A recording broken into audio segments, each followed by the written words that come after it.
മുന്നൊരുക്കത്തിന്റെ നവമാതൃക സൃഷ്ടിക്കുകയാണ് തിരുവനന്തപുരം നഗരസഭ. തുടർച്ചയായി 10 മണിക്കൂറിലധികം മഴ പെയ്തിട്ടും തലസ്ഥാനത്ത് വെള്ളക്കെട്ടുണ്ടായിട്ടില്ല.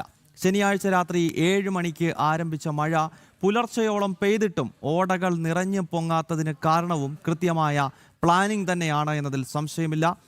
പ്രശാന്ത് ശങ്കരമംഗലത്താണ് വിശദാംശങ്ങളുമായി ചേരുന്നത്. പ്രശാന്ത്, നമുക്കറിയാം മുൻപ് തിരുവനന്തപുരത്ത് ഒരു ചാറ്റൽ മഴ ഒരു 2 മണിക്കൂർ തുടർച്ചയായി പെയ്താൽ തമ്പാനൂർ ഉൾപ്പെടെയുള്ള ഈ നഗരത്തിൻ്റെ ഹൃദയഭാഗങ്ങളെല്ലാം വെള്ളക്കെട്ടിലാകുമായിരുന്നു. അത് തലസ്ഥാനത്തൊരു സ്ഥിരം സംഭവമായിരുന്നു മഴക്കാലത്ത്. പക്ഷേ നോക്കൂ, പുതിയ ഒരു ഭരണസമിതി വന്നിരിക്കുന്നു.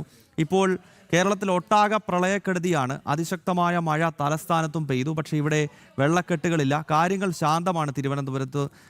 എന്താണ് സംഭവിച്ചത്? എത്രത്തോളം കാര്യക്ഷമമായ ഇപ്പോഴത്തെ ഭരണസമിതിയുടെ പ്രവർത്തനമാണ് ഈ ഒരു വലിയ മാറ്റത്തിന് കാരണം? പ്രശാന്ത്,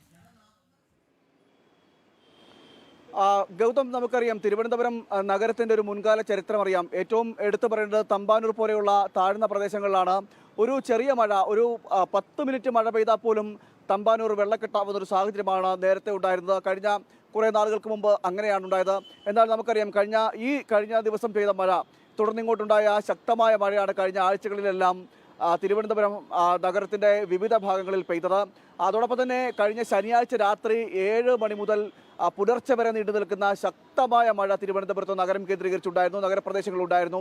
എന്നാൽ ഒരു ഭാഗത്തും ഒരു തരത്തിലുള്ള വെള്ളപ്പൊക്കമോ വെള്ളക്കെട്ടോ റിപ്പോർട്ട് ചെയ്തില്ല എന്നതാണ് ഏറ്റവും എടുത്തു പറയുന്നത്. മാത്രമല്ല, ഓടകൾ നിറഞ്ഞു കവിയുന്നതോ മറ്റ് അനിഷ്ട സംഭവങ്ങളോ മരങ്ങൾ മുറിഞ്ഞു വീണുകൊണ്ടുണ്ടാകുന്ന അനിഷ്ട സംഭവങ്ങളോ അങ്ങനെ യാതൊരു തരത്തിലുള്ള അനിഷ്ട സംഭവങ്ങളും തിരുവനന്തപുരം നഗരത്തിൽ റിപ്പോർട്ട് ചെയ്തില്ല എന്നതാണ് ഏറ്റവും എടുത്തു പറയുന്നത്. നമുക്കറിയാം, സ്വാഭാവികമായും ഇത്തരത്തിലുള്ള മഴയുണ്ടാകുമ്പോൾ മാധ്യമങ്ങൾ ഒന്നാകെ അവിടേക്ക് ഉണ്ടാകുകയും തിരുവനന്തപുരം നഗരത്തിൻ്റെ വെള്ളക്കെട്ടുമായി ബന്ധപ്പെട്ടുള്ള വാർത്തകൾ നിരന്തരം നൽകും. അതോടൊപ്പം തന്നെ നൽകുന്ന ഒരു സാഹചര്യമൊക്കെ ഉണ്ടായിരുന്നു. എന്നാൽ അത്തരമൊരു സാഹചര്യങ്ങളൊന്നും തിരുവനന്തപുരം നഗരം കേന്ദ്രീകരിച്ച് ഉണ്ടായില്ല എന്നതാണ് ഏറ്റവും എടുത്തു പറയേണ്ടത്. ഇത് കൃത്യമായ രീതിയിൽ ഒരു ആസൂത്രണത്തിൻ്റെയാണ്. നഗരസഭയുടെ ഒരു ആസൂത്രണവും പദ്ധതി നിർവഹണവും എല്ലാമാണ് ഈ നിലയിലേക്ക് നഗരത്തെ ഉയർത്തുന്നതിനുള്ള നിലയിലേക്കൊക്കെ എത്തിയത്, വെള്ളക്കെട്ടിനെ മാറ്റി നിർത്തുന്ന നിലയിലേക്കൊക്കെ എത്തിയത് എന്നതാണ് നമുക്ക് ഇതിലൂടെ മനസ്സിലാക്കാൻ സാധിക്കുന്നത്.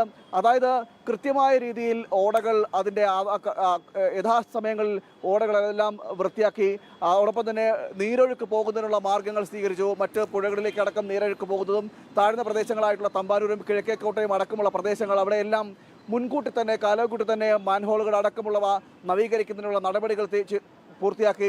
ഇതോടുകൂടിയാണ് ഇത്രയും രീതിയിൽ പ്രശാന്ത്, വ്യക്തമാണ്. തിരുവനന്തപുരം ജില്ലയിലും പ്രത്യേകിച്ച് നഗരത്തിലും വ്യാപകമായ മഴ കഴിഞ്ഞ ദിവസങ്ങളിൽ പെയ്തു എന്നത് ഒരു യാഥാർത്ഥ്യമാണ്. പക്ഷേ വലിയ മാറ്റം തിരുവനന്തപുരം നഗരത്തിൽ രൂപപ്പെട്ടിരിക്കുന്നു. വെള്ളക്കെട്ടുകളില്ല എന്നതാണ്. മുൻപ് ചാറ്റൽ മഴ പെയ്തു കഴിഞ്ഞാൽ വലിയ വെള്ളക്കെട്ട് ഉണ്ടാകുന്ന തമ്പാനൂരിലൊക്കെ ഇപ്പോൾ സ്ഥിതിഗതികൾ ശാന്തമാണ്.